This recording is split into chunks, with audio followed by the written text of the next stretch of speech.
When you see a police car's flashing lights behind you, being nervous is natural. It can feel worse if you can't hear clearly or if you have difficulty communicating. It can make you anxious if you're a person with physical disability or if you're driving with someone whose behavior can be unpredictable. It is important to know what to expect. Plan ahead for accommodations, be prepared to communicate with the officer, and ask for help if needed. It's important to understand what a traffic stop is like as a driver and from the perspective of a law enforcement officer.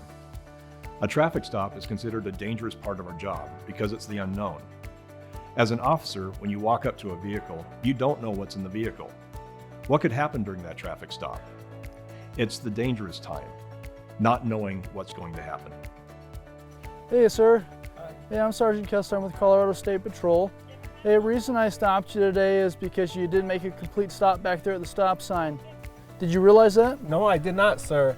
But I have a disability and I may need help with a stop. But here's Okay. my card. Thank you. You're welcome. Safety is the top concern of our profession, for you, the driver, and for the officer. So if there's an issue, we want to work through that issue so that we can all go home safely at the end of the day. Think about it from the perspective of the police officer walking up to your car in traffic. The officer will not know if you or a passenger have a disability or condition that may cause a problem with communication or a certain behavior. The driver needs to let the officer know right away if you need something different to communicate or if there's a behavior that they're not expecting. They need to understand why that's happening, and so you need to tell them. Part of the equation in traffic stop safety is for drivers to know what to expect so they can help police officers know what to expect.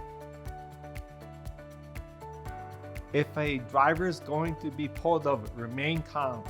Pull over to a safe location.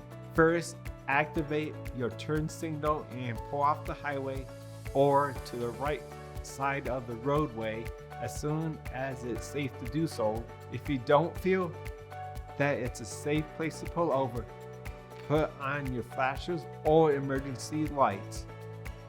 This lets the officer know, yes, I see you behind me and I'm going to pull over somewhere safer.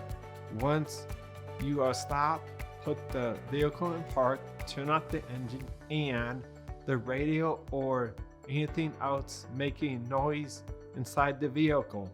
Then roll down your window, stay in your vehicle and keep your hands in a visible location like on the steering wheel. If it's nighttime, turn the dome light on inside the vehicle, which will light up the inside of the vehicle to allow the officer to see that there is no threat in the vehicle. The officer may also use a spotlight for more light, and the officer may come up to your vehicle on either side. Wait till the officer comes up to you and tells you why they stopped you and what documents or information they need. Good afternoon, sir. I'm Sergeant Kessler with Colorado State Patrol. The reason I pulled you over is for speeding 70 miles per hour in a 55 mile per hour zone.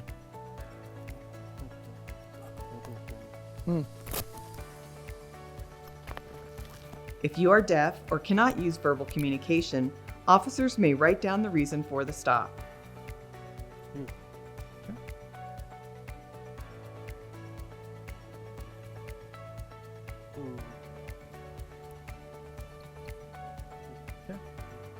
Yes.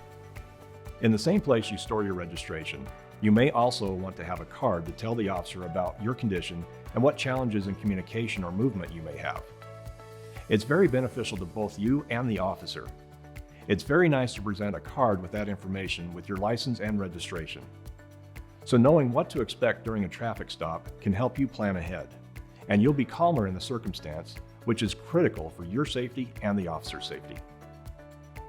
Police officers can offer a range of accommodations, such as using pencil and paper, or requesting a sign language interpreter or VRI, video remote interpreter.